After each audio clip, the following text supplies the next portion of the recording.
My name is Rose, and I am 30 years old. The first thing I saw when I opened my eyes was the beige hospital ceiling, the kind that makes time feel slow. It was dull and lifeless, the paint peeling slightly in one corner, and the hum of the fluorescent light above me seemed endless. It was strange how something so simple, a ceiling, could feel so foreign, so unfamiliar, and yet so terrifying. The second thing I saw was my husband, Ben, sitting beside me.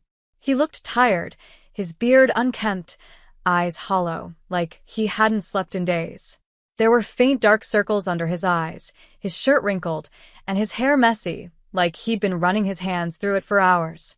I wanted to say something, but my lips barely moved. He noticed right away that I was awake.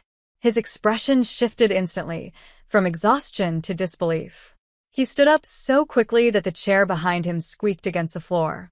For a moment, I thought I was dreaming again. But when he leaned over me, the smell of his cologne and coffee told me it was real. "You were in an accident," he whispered, his voice trembling. "A car crash. You've been in a coma for 6 months." His words floated around me like smoke I couldn't grasp. 6 months? My head was fuzzy, heavy, my throat dry like sandpaper. I tried to speak, but my tongue felt glued to the roof of my mouth. My voice came out like a croak. 6 months. He nodded quickly, eyes wet. "Yes. 6 months, Rose. I thought I lost you." My heart started racing, though my body felt too weak to move. Memories flickered at the edges of my mind. Headlights, rain, the screech of tires, a sudden flash of white. Then nothing. Just darkness. 6 months of nothing. Ben reached for my hand and held it tight. His touch felt warm, grounding, familiar. "Rose," he said softly, "while you were out, things got bad. The medical bills, the hospital stays.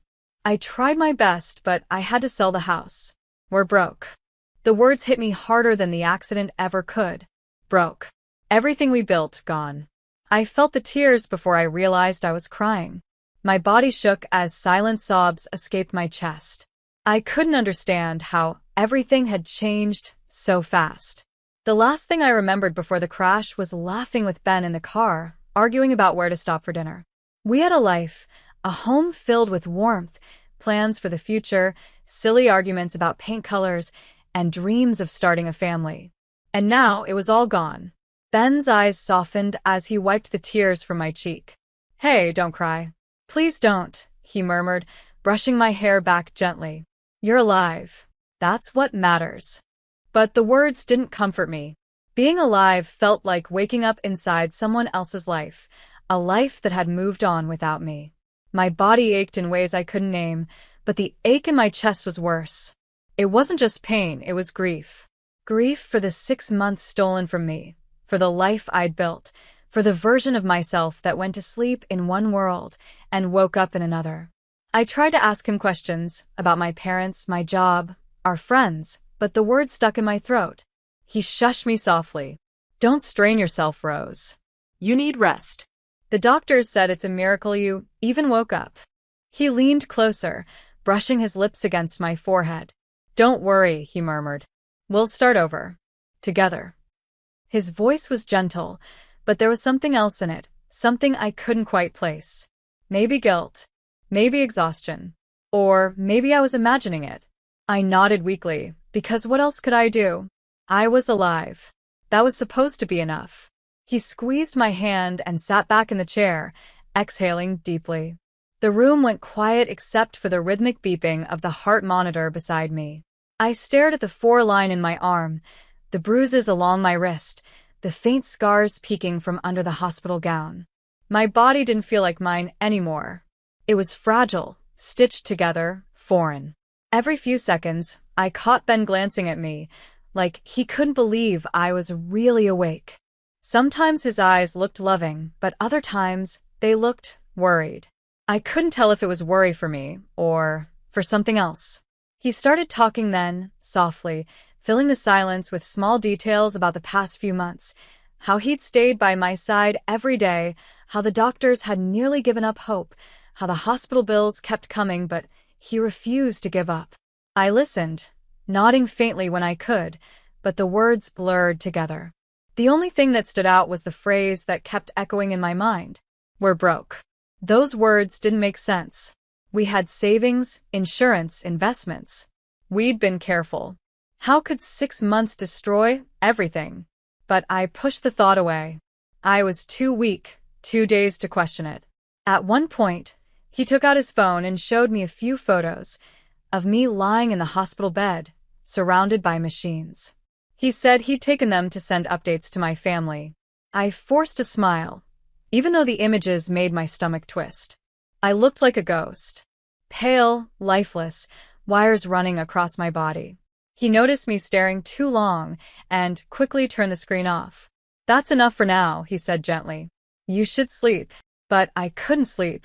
As he dimmed the lights and sat back down, I stared again at the beige ceiling.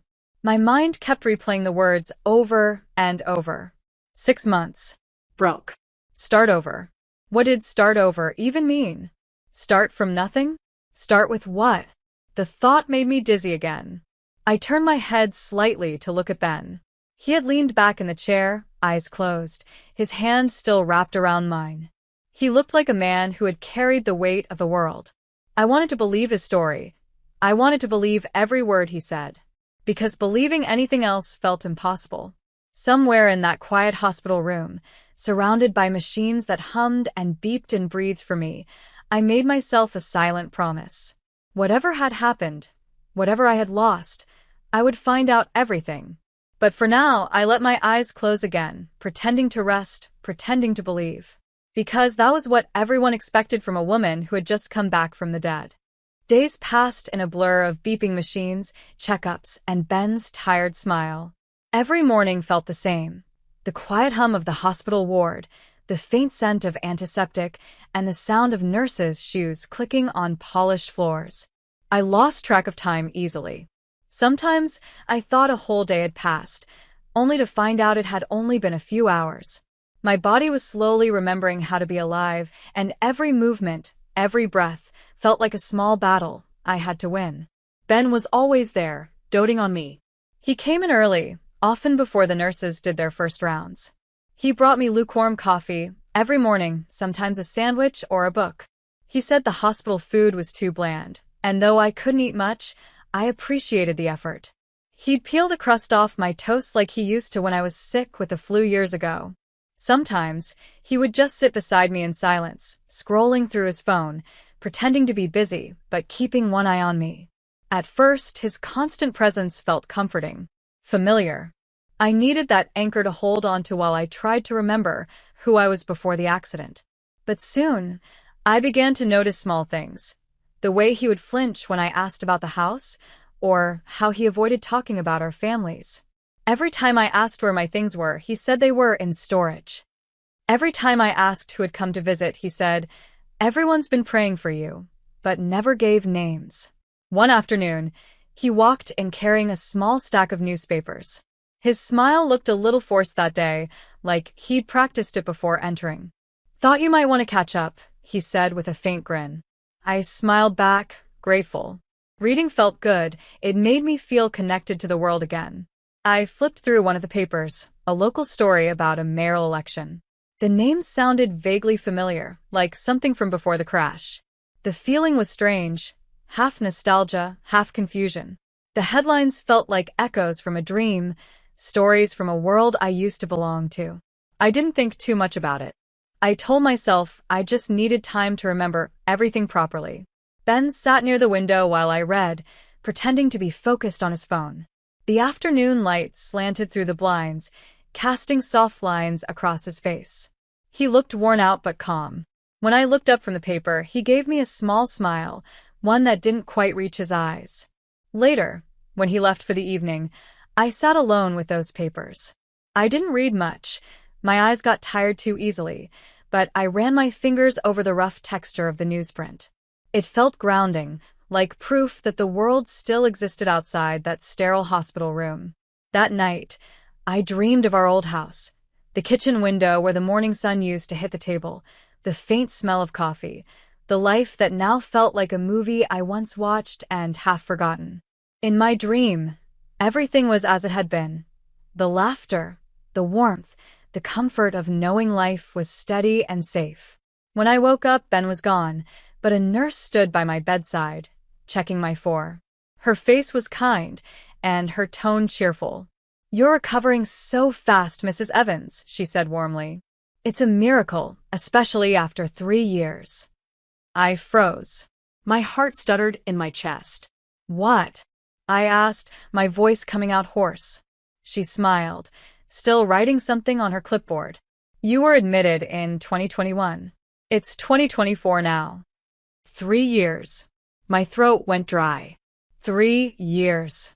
The nurse looked up, confused by my tone. "Yes. You've been under long-term care here since then." Her words echoed in my head, each one sharper than the last. 3 years? Ben said 6 months. 6 months. That's what he told me. That's what I believed. The confusion, the disorientation, I had blamed it all on the coma. But now my stomach churned with something else. The door opened suddenly. Ben walked in, holding another cup of coffee. His face changed the instant he heard her words. The shift was subtle but immediate. His eyes narrowed slightly, the muscles around his mouth tightening before he forced them into a smile. "She means 3, surgeries, right?" he said quickly, forcing a laugh that didn't sound right. The nurse blinked, looking between us. "No, I mean..." But Ben cut her off with a sharp look. "That's enough, thank you." It wasn't just the words, it was the tone. Calm, firm, practiced. A tone that didn't belong to a confused husband. It belonged to someone trying to control a story. The nurse hesitated, then left. The silence that followed was unbearable. The coffee cup trembled slightly in his hand as he set it down on the tray beside me. "I think she's just confused," he said after a moment, his voice too even. "You're still recovering, Rose. Sometimes people mix up details. Don't let it upset you." But I couldn't respond. My heart was pounding, a heavy drum inside my chest. I could feel sweat on my palms. Something didn't feel right. When he reached for my hand, I let him hold it, but I didn't squeeze back. I looked at him carefully, at the faint smirk he tried to hide, at the small twitch in his jaw. He was nervous.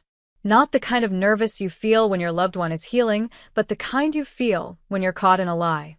I looked toward the door where the nurse had just left, half expecting her to come back, to clarify, to confirm what she had said.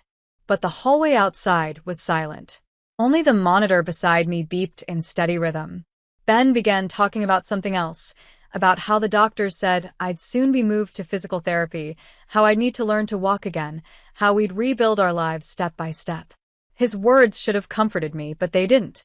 They just floated past me, meaningless, as my mind spun in circles. 3 years. Not 6 months. The newspapers he brought me, the tired smiles, the rushed explanations, they all suddenly felt like pieces of something larger, something hidden. I didn't say anything. I couldn't. My voice was locked inside me. But deep down I knew. Something about Ben's story didn't add up. I watched him stir his coffee slowly, pretending nothing was wrong, and I smiled faintly, pretending too. Because something inside me had changed. For the first time since I woke up, I wasn't just trying to recover. I was starting to remember how to question. When Ben left to get some air, I looked at the stack of newspapers he'd brought me. The room was quiet except for the low hum of the machines and the distant sounds of footsteps in the hallway. My hands trembled as I lifted the top one, the edges slightly yellowed and curling as though they'd been sitting somewhere for a long time. The date read August 2021, not 2024. I blinked several times, thinking maybe I was reading it wrong. I checked the masthead, the headlines, the small print at the bottom corner. The same date appeared again and again. My pulse started racing as I picked up the second one, then the third. Each paper was the same, August or September 2021. Every newspaper in that pile was from 3 years ago. My blood ran cold. I stared at them, my breath growing shallow. It was as if the walls around me began to close in. The hospital room, once sterile and safe, suddenly felt like a trap. I could almost hear the nurse's voice echoing in my mind. "You were admitted in 2021. It's 2024 now." I thought back to the nurse's face, her confusion, her words. And Ben's quick lie. He hadn't just hidden the truth. He'd prepared this. Prepared it like someone staging a scene. He had thought of every detail, the old newspapers, the stories, the fake timeline. My heart pounded as I imagined him sitting at home, planning this, rehearsing what he would say to me when I woke up. 6 months, Rose. Just 6 months. Why lie? The answer came to me slowly, creeping like poison through my veins. Money. That night, when he came back, I pretended to be sleepy. I closed my eyes when I heard his footsteps approach, pretending to drift in and out of rest. The chair beside me creaked as he sat down. You okay? He asked, his voice soft but distant, almost distracted. Just tired, I murmured, keeping my eyes half closed. He sighed, brushing his fingers against my hair the way he always did when he wanted me to feel comforted. You'll feel better soon. I promise. When he turned away, I caught a faint smell on his clothes. Expensive cologne. The kind he used to say we couldn't afford. It was subtle but unmistakable. That deep, musky scent he once told me belonged to men with money. I remembered laughing back then, teasing him for saying something so dramatic. And now, here he was wearing it. My gaze drifted down to his wrist as he adjusted his sleeve. The watch caught the light. Gold, sleek, and new. It gleamed under the fluorescent light, unmistakably expensive. Not the cheap digital one he'd always worn. Broke, he had said. We're broke. My pulse thudded in my ears, loud and steady, matching the rhythm of the heart monitor beside me. I clenched my hands under the blanket, trying to stay calm. He sat in silence, scrolling through his phone, occasionally glancing up at me. I wondered what he was thinking. Was he nervous? Afraid I'd ask more questions? Or was he just waiting, confident that his lies would hold? Lying there in the dark, I began to piece it together. The 6 months. The old newspapers. The nurse's confusion. Every detail clicked into place like puzzle pieces snapping together into something ugly and undeniable. Ben hadn't just sold our house. He'd sold my life. He had been feeding me a fantasy, one carefully designed to make me believe I'd only been gone a short while. But 3 years? That meant he'd been living as though I were gone forever. He'd moved on, not in grief, but in greed. My mind spiraled as I thought about all the possibilities. He must have been living off my insurance payout, my disability checks, my savings. And maybe more. Maybe he had cleaned out everything in my name.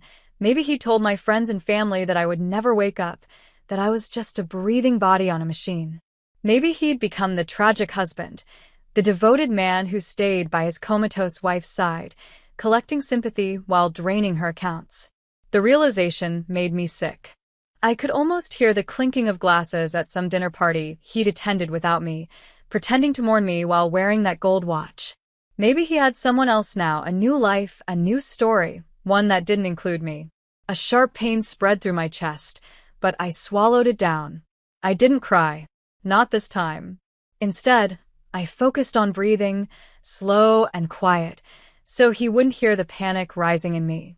Ben moved around the room, tidying things, humming softly under his breath.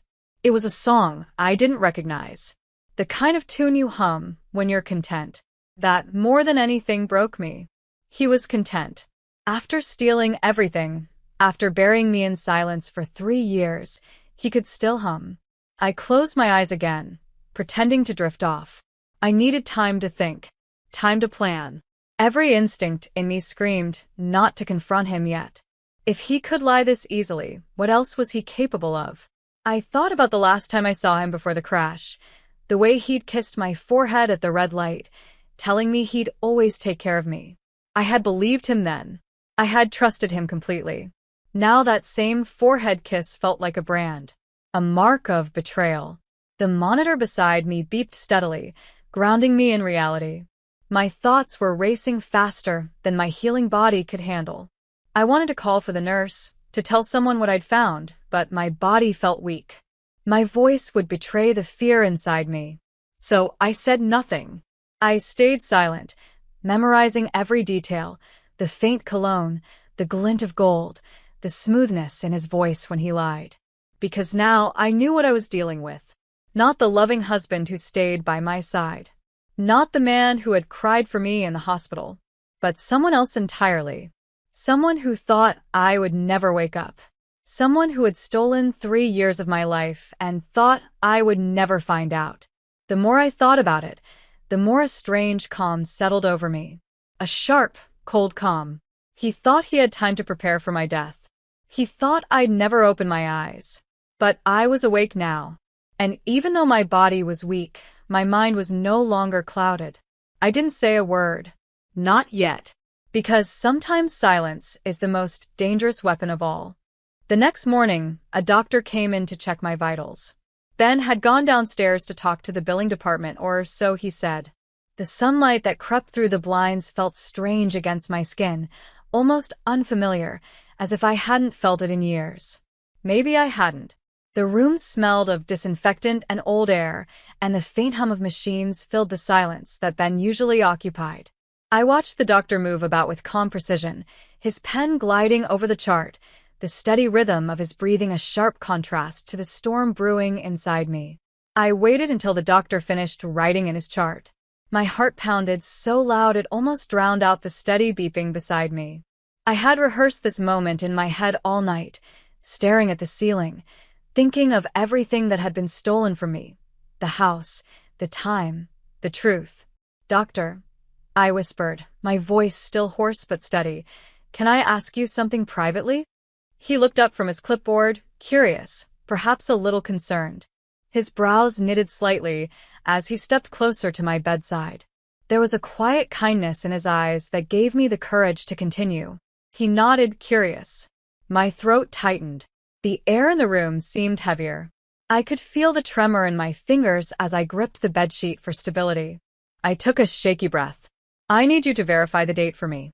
"What year is it?" He frowned slightly, as if the question puzzled him. For a moment, I thought he might laugh, or dismiss it as confusion, something common among recovering coma patients. But I held his gaze. My eyes must have told him this wasn't confusion, it was desperation. He finally answered, "It's 2024, Mrs. Evans."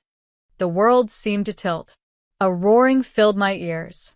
I closed my eyes, trying to steady the shaking in my hands. I could feel the four tugging slightly against my skin, grounding me in this cruel, undeniable present. When I opened them, I met his gaze squarely. I had spent years of my life trying to be calm, rational, understanding, qualities that Ben always praised me for. But right then, something stronger took over. The quiet woman who once accepted lies and compromise was gone. "Doctor," I said, my voice gaining strength, "I need you to call the police. And a forensic accountant." His eyes widened. He wasn't expecting that. His pen froze midair, the tip hovering above his notes. "I beg your pardon," he said, the confusion clear in his voice.